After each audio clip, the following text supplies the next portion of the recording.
The moon landing is perhaps the most stark example of the power of human ingenuity that one might come up with. Consider the vast enormity of the technical knowledge required and the calculations involved in sending living humans into this final frontier. The perfectly timed rocket burns, the precisely determined angles of attack, not to mention the innumerable engineering problems, both large and small, that must be overcome to build the rocket in the first place. And now consider that for $40 a month, you can own a device of far greater complexity. A device that pushes to the very edge of our understanding of material science and nanotechnology. One that can be constructed only by the cooperation of hundreds of millions of people, and which in a single second can perform over 66 times the total combined number of computations of the entire 8-day Apollo 11 mission. This device is called an iPhone. It is surely a marvel of technology and a testament to the enormous power of mankind just as fully as the Saturn V rocket. It might not seem like it, but consider the innumerable steps required to construct just one functioning iPhone. First, the phone has various components. These components, along with the labor needed to assemble them, are called factors of production. But of course, these factors also don't come from nowhere. They require their own factors, and those factors require factors, and so on. You can see how quickly this is getting out of hand. But let's dig even deeper. These chains of inputs being progressively transformed and combined into different goods are called lines of production. Consider just the process used to create the microchips to get an idea of the seemingly impossible intricacy involved. The iPhone 16 Pro contains dozens of individual microchips with separate functions that require their own particular considerations in construction. The most important is called the A18 Pro. It is the brain of the phone. This one microchip contains more than 20 billion nanoscopic transistors, capable of performing trillions of computations every second, and it is crammed into a space about the size of your thumbnail. If you could work day and night, making one of these transistors every second with atomic accuracy and no mistakes, it would take you over 600 years to finish just one of these processing units. A semiconductor fabrication plant can produce tens of thousands of wafers per month, each containing about 500 individual A18 chips. Over the course of a few months, each wafer travels between dozens of machines performing hundreds of separate processes to construct a grid of chips. These chips must then be cut, tested, packaged, and shipped to their final destination. And of course, each fabrication machine is itself based on a highly complex knowledge and requires many thousands of different steps in its construction. It is simply not possible for one man to have all of the knowledge and expertise required to orchestrate this process. Millions upon millions of individuals with vastly different areas of expertise across great spans of time who do not share a belief system, culture, or even a language were able to do it without so much as getting together and coming up with a specific plan of action. No one person enumerated and organized the countless steps required to construct a single iPhone, nor even a single one of the components used in its construction. And nobody could do this, not with all the time and resources in the world at their disposal. So how was it done? The answer can be found in the astronomical power of the indirect exchange economy. Let me demonstrate this power by comparing it to a simpler system: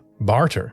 Perhaps John wants some of Sally's pears, and Sally wants some of John's carrots. This is a system of direct exchange, so John would give carrots to Sally, and Sally would give pears to John. This is called a double coincidence of wants. Each party wants what the other has more than what they currently have. This is required for any exchange to take place. If John preferred his carrots to Sally's pears, he would not agree to the trade. A problem with the barter system, therefore, arises whenever there is not a double coincidence of wants. John perhaps desires a new tractor to plough his field, and he knows that Doug has a spare one. When John attempts to trade the tractor for carrots, he finds that Doug refuses. It does not matter what the specific reason for the refusal is. All that matters is that even though Doug doesn't necessarily want to keep his spare tractor, and isn't even using it, he does not want what John has to offer more than the tractor. The way to solve this problem is with indirect exchange. John might know that he can trade his carrots for salt, and that Doug would be willing to trade salt for the tractor. Of course, it might be the case that he also can't directly trade carrots for salt, so he has to first trade the carrots for firewood, which he can then use to exchange for salt. And maybe he can't trade carrots for firewood, and so on. Very quickly, we could end up in a situation where John must perform dozens of individual trades with different people in town involving products that he knows little about, just to get the tractor that he needs.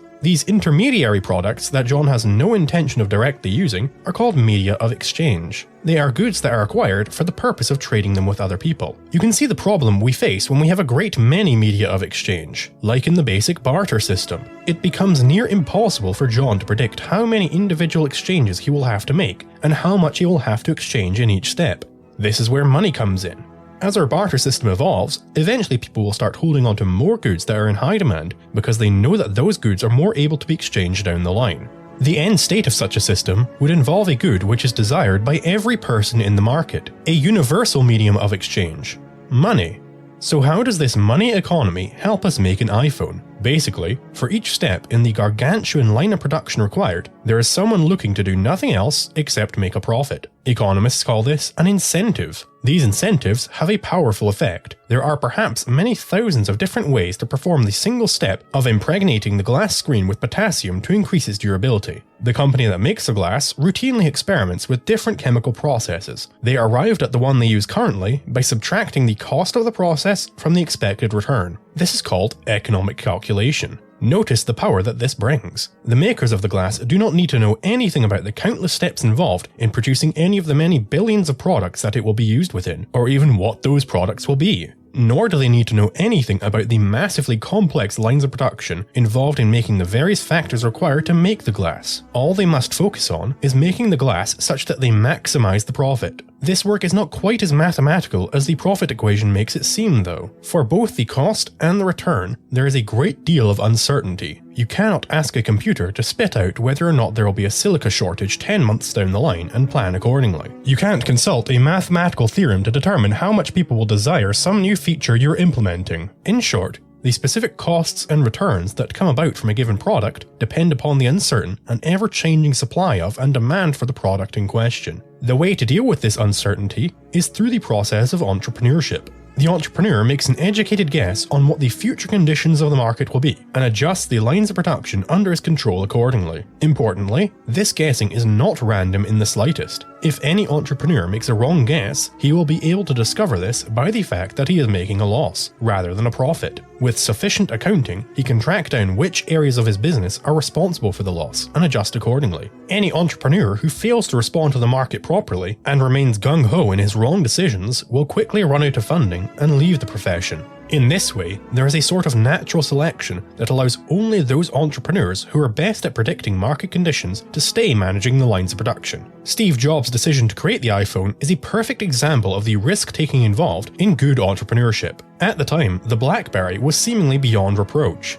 In that year, it was at a 44% market share, up from 33% just a year before. In the midst of this, Apple spent over $150 million to create the original iPhone, and committed its best people to the project. The decision to make the iPhone represents what economists call an opportunity cost, and a massive one at that. Opportunity cost refers to the value of all of the opportunities that one gives up by selecting a given course of action. So by spending all of the engineers and money on the iPhone, Apple could not put these resources to other uses. These resources can only be used towards one end at any given time. The cost involved is that no new Macintosh computers could be developed, no new iPods could be devised, no other new products were possible because all the eggs were thrown into the iPhone basket. This represents a gigantic risk. If Jobs had been wrong, Apple very well might have gone the way of the many now dead businesses from that era. But with great risk comes great reward. If Jobs had played it safer, it could have also cost Apple greatly. Perhaps we'd all still be walking around with BlackBerry or Nokia phones. Perhaps Apple would have had to put their resources towards established products, and we would end up with super advanced iPods for our music needs and a separate phone for calls and emails. This would represent a worse world for everyone. An iPhone is not just a phone with a touchscreen. It is your map of any foreign city, your portal to order food from anywhere you desire at the touch of a finger. It is a portable video camera to capture your fondest memories, and a library with every book you could ever hope to read. It represents such a powerful and fundamental shift in the way that we live our lives that having a smartphone is essentially a requirement for being a member of the modern world. This is just one of the uncountable gifts given to us by entrepreneurs like Steve Jobs. It is not just fair that they be rewarded for their efforts in enriching us by earning profits, but also this is a requirement for the enrichment to even take place. It is because these entrepreneurs make profits that they are able to make losses. And because these profits and losses represent the actual conditions of the market, the entrepreneur knows when he is making an inefficient use of resources. The socialist expects to reap the same rewards born from the free choice of capitalists by preventing them from choosing freely. Without profit, it is impossible for the Central Planning Bureau to deliver deliberately choose efficient lines of production.